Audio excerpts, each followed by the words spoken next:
Hey guys, so today I have a very different video for you. I have no script. I'm not gonna do any fancy editing. It's just gonna be me sitting here and telling you guys about my struggles. I get a lot of requests to tell like my weight loss journey story and that kind of thing, but I don't really feel like I can tell you guys that story until I tell you what comes before it. And it'll give you a little insight into why I might want to make a channel like this or research, food addiction and junk food science and all that kind of stuff as well. Okay, so I was always fat. Maybe I wasn't a fat baby, but I was a fat kid, a fat teen, a fat adult. I actually only lost the weight a couple of years ago, if that. So yeah, I've spent literally 99% of my life fat. And keep in mind, I also have like 20 to 30 more pounds to lose, maybe more like 30, judging by my body in a bathing suit the other day. But I'm at a healthy BMI and I've overcome a lot of shit. And obviously all of this, weight trouble starts with food. All throughout my life, I can remember all these situations where I was just like obsessed with food and where I was eating a lot. My mom always cooked really healthy growing up. She always tried to make us balanced meals. She bought whole wheat bread. She didn't buy the sugary cereals, but it really didn't matter because I was always chubby regardless. I can remember getting up early to go and watch cartoons, but mainly to eat, like multiple bowls of cereal loaded with sugar in front of the TV. I can remember this one summer where my dad gave my brother and I $20 almost every day to buy lunch, and we would go to the convenience store and we would buy meatball subs with cheese every single day, foot long, obviously. But not only that, we would spend every last dime, okay? Because there was penny candies and that kind of stuff. We would spend every last dime of that money on candy and ice cream and everything that we could get with that money. And things kind of just kept moving along that path for me in my life. I was not really an emotional eater ever, but I was definitely a boredom eater and a secret eater. I think as early as middle school, I was binge eating right when I got home from school, but it really started to get bad in high school as I started to get a bit, anxious about my body and about my intense eating patterns and how much different they were than my friends. I started to get really secretive with it. I didn't like eating in front of people. I kind of thought whatever I was eating, if I was eating a salad, people are gonna be like, you don't eat salads, or, if I was eating really unhealthy, people would be like, well, that's why you're fat. So I just didn't like eating in front of people. So I would eat as little as I could during the day and then get home and binge on huge quantities of foods. Not even necessarily unhealthy food. Unhealthy food is obviously my preference, but I would just eat whatever I could get my hands on, and a lot of it, until I was uncomfortably full, just like classic binge eating. I was uncomfortably full, I was ashamed, and I would just take myself to my bedroom full and unhappy. Obviously, my parents were getting concerned throughout this time of like middle school and high school, and they would find my closet stuffed with wrappers or like my backpack. Like I just had this crazy obsession with it. And I would always try and get candy and all that kind of stuff. I would just spend a lot of time thinking about food, trying to get food. Just, if I was ever with my friends, I'd always want there to be an element of food at the movie theaters. I'd go off. I'd always get way more food than my friends. It really was an obsession for me. And the secretive element definitely got more and more intense, which almost like added to the high of it. I definitely got a literal high of it. And actually that high element has only recently gone away. And I would say like the last 6 to 8 months, maybe a year. Yeah, I don't have a script. So if this is all over the place, I apologize, but I can't have it both ways, okay? So I'm trying. And I'm so nervous. So anyway, what the fuck was I trying to say? As I got into university and I was living on campus, I had a meal card, I had a job, and there was lots of opportunities for me to binge in secret. So things just kept getting more and more and more intense. And around this time is when I hit my highest weight of 255 for the first time. At least that's the highest weight I know of. I could have been higher because I was only weighing myself when I came home to visit my parents. So it could have been much higher than that, but that's the highest weight I have recorded. But anyway, at the same time, I had a really shitty boyfriend. And this is significant because we had a really twisted relationship. And a big part of that was that he really hated that I was fat, while at the same time really encouraging me to binge. Not encouraging me to binge, but we would binge together. He was one of those guys who was like naturally fit or naturally athletic. He wasn't super thin, and he kind of had abs, but not in like a really skinny way, I guess. He just was naturally fit and a little bit muscular. And he also had this weird thing where he didn't experience hunger, he claimed. Whatever. I can't relate. But anyway, he also had a really twisted relationship with food himself. Even though he didn't really work out, he was really concerned about his body and the way that it looked and that kind of stuff. And we would have these crazy binge days together, like bigger than I had ever done before. We would go and we would get pizza, and we would go out to sushi, which is like, obviously that's a crazy amount of food. You get ice cream at sushi, that kind of thing. Then we would go out and get more ice cream. We would get more candy, more chips. Literally, I would stuff myself until I was like about to pop. Those were always kind of followed up with, or they started with the promise that the next day would be a no eating day, as we called it. Basically, my promise to him was that, okay, we're gonna have this last cheat day. It's gonna be a final cheat day. And then tomorrow I'm gonna eat nothing to make up for it. And a lot of the time I would crack, obviously. Sometimes I would make it the whole day and then I would crack. Other times I would literally wake up and crack. And then my binging would just continue and continue, continue, continue. And the worse I felt about myself, the more inclined I was to binge. And this relationship went on for a bunch of years with a bunch of that. And I just felt worse and worse and worse about myself. And obviously I'm not blaming him for my binging. I'm just saying that at this time in my life, it certainly made things a little bit more difficult. But anyways, even after we broke up, my binges still continued and they were still pretty out of control. I would never go to sushi and get pizza on the same day, but that's mainly because I wouldn't want to do that alone, not for any other reason. And around this time in my life, I just felt like so out of control with food. I felt like it was never going to change. I remember being terrified that I was going to just continue to get bigger and bigger and bigger. And I didn't know what to do. Like, I didn't know how to deal with this. And that really just kind of made my binging worse because it would feel futile to change. And because I had so much self-loathing that it was like, I'd get locked into that cycle of binging like crazy one day and then feeling like the next day I needed to not eat at all to make up for it. And obviously, if you watch my binge eating video or you struggle with binge eating or you've overcome it, you know that those two, the binging and the restricting, they go side by side. And if you are literally trying not to eat and you are a binge eater, then it's not gonna work at all.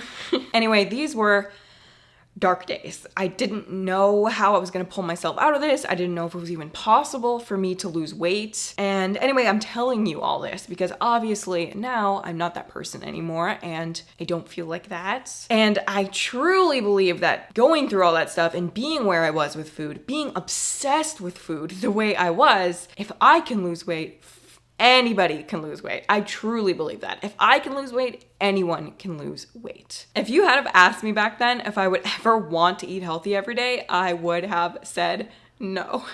I would have said no fucking way, okay? I did not want to eat healthy. I just want to eat like that all the time. And I thought it was unfair that other people could eat whatever they want and not get fat like me. I didn't really understand why I was saddled with such a problem when other people didn't have to deal with it the way I did. I had a really shitty attitude in that respect. And now, obviously, I want to eat healthy every day. I still like unhealthy food. Let's be clear, that stuff doesn't just die, but I do want to eat healthy every day. So I'll tell you a little bit about where I'm at now. I have about 20 to 30 pounds to go, as I mentioned. I actually haven't been dieting or trying to lose weight in quite some time though.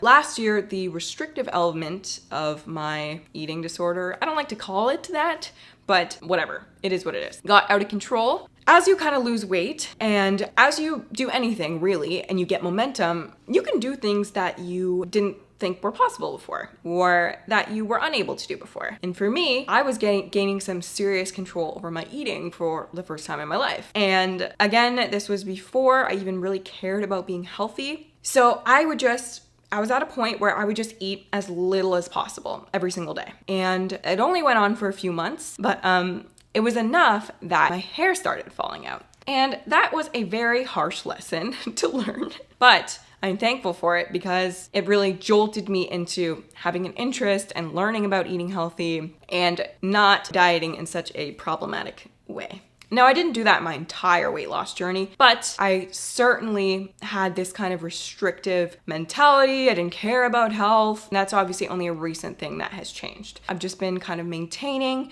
I was gearing up to get back into it, and then my gym shut down, and I was just like, I'm not gonna do it right now. So yes, where I'm at now. I still struggle with the restrictive side. I get this little voice in my head that basically says, if I forget to eat breakfast, maybe noon will roll around and I look at the time and I'm like, oh man, I could make it until dinner. A little voice just like, you can just not eat today. And I still give into that voice sometimes. But number one, I don't want to. And number two, it is not effective. Any day that I do that, I'll end up overeating at night. Any day that I do that. And I don't want to have this mentality, but it's something that I'm working on. As far as the binging goes, the daily binging is something that I conquered a really long time ago. But I thought I would still kind of want to keep binging in the form of cheat days. And it's only recently that I've decided that that is not a behavior that I want to keep in my life. A cheat day where I'm still eating to the point that I'm literally feeling sick at the end of the day. It took me so long to realize this, even though it's so similar, if not the exact same thing. For me anyway. I know it's not for everyone, but for me it was. Took me a long time to get to the place where I was like, okay, yeah, no, I don't want to do that anymore. I just want to be more balanced when it comes to food. And if I want to have a treat a couple times a week, then I will, But it's still not the easiest thing for me in the world to have just an ice cream cone and leave it at that. It's like if I have an ice cream cone, then I'll think to myself, you should get something else. Like you should get chips or you should get this or you should get whatever. And I've been being really good with conquering that over the last few months, especially having this YouTube channel. But prior to that, that's something I really struggled with. I was unable to just have, one cookie and walk away kind of thing. Still not the best, but I have come a long way when it comes to that. So yeah, I've really just been kind of working on my relationship with food over the last couple months. I want to slay this dragon. I don't want to have this problem. I just want it to be gone. And honestly, the improvements that I've made recently, I'm pretty confident that in a year or two, I'm not going to have any issues with food. During this quarantine, I've been eating in a very relaxed way and I've surprised myself and not gained any weight, although I've lost muscle, so I don't look as good. But I think after a long period of time of getting yourself to eat healthy, of resetting your hormones, it is totally possible to come out on the other side from a food addiction or a food obsession and eat intuitively or whatever you want to call it. I'm not 100% there yet. I'm still at the stage where, I'm not going to buy a bunch of junk food and put it in my cupboard or have a candy bowl because that is just that just spells disaster for me. And I don't know if I'll ever be at that level or if I would want to do that, but I have made leaps and bounds when it comes to this kind of stuff. And as I've said, if I can do it, anyone can do it. And I'm hoping that by showing you guys this research and showing you guys this kind of stuff, people will learn little tips and tricks that help them to have the little mini epiphanies that I had that allowed me to kind of move forward, and hopefully in a smoother and faster way than it was for me, because it was not smooth, which I will tell you guys about in my weight loss journey video. Yeah, these days I eat pretty healthy. I want to eat healthy all the time. Something that I'm working on. I'm still at a place where if you gave me a food that was good, but I didn't necessarily like it. For example, I was visiting my parents the other day and my mom made these ice cream sandwiches things with peanut butter cookies and chocolate ice cream in the middle.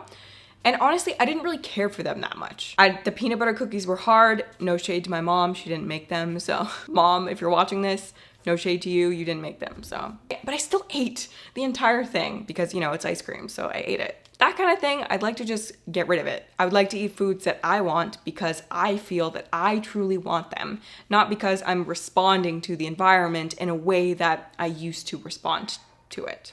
I have a lot of work to do, but I'm a lot further than I used to be. But yeah, I just want to tell you guys all about my struggles so that you know where I'm coming from, making this YouTube channel, researching this stuff to begin with. I'm not trying to be mean to someone when I make a video about them. The only reason I can even make these videos is because I recognize, I mean, I've done the research, but because I can recognize so many of those principles in myself, especially the foodie beauty one. That was a huge moment for me in terms of realizations.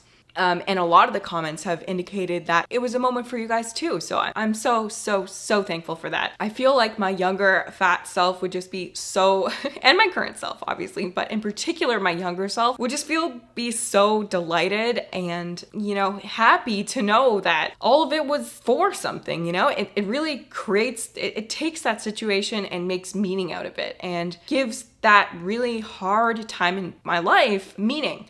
And honestly, I can't thank you guys enough for that. I'm not trying to get like emotional or whatever, but it's an emotional thing, you know? I'm so happy that I'm able to share some of this information with you guys. So it seems like a good time to end the video. Thank you guys so much for watching. I hope you enjoyed. Oh my God, I'm getting emotional. It's so embarrassing. Thank you guys so much for watching this rambly video. I hope it's not too all over the place. I don't ever get to talk to you guys normally because there's not really a good time in my videos, but thank you guys so much for all your comments and that kind of thing. I am having so much fun being on here. I cannot believe that we're at like almost 50,000 people. It honestly blows my freaking mind. I did not expect such a crazy response in such a short period of time. So this has been so fun and I'm loving it. And I'm so happy that you guys are getting some value out of the content. That being said, leave me a comment down below and let me know maybe a little bit about your situation, if you can relate, and also let me know what kind of stuff you would like to see in the future. Thank you guys so much for watching, and I will see you in the next one.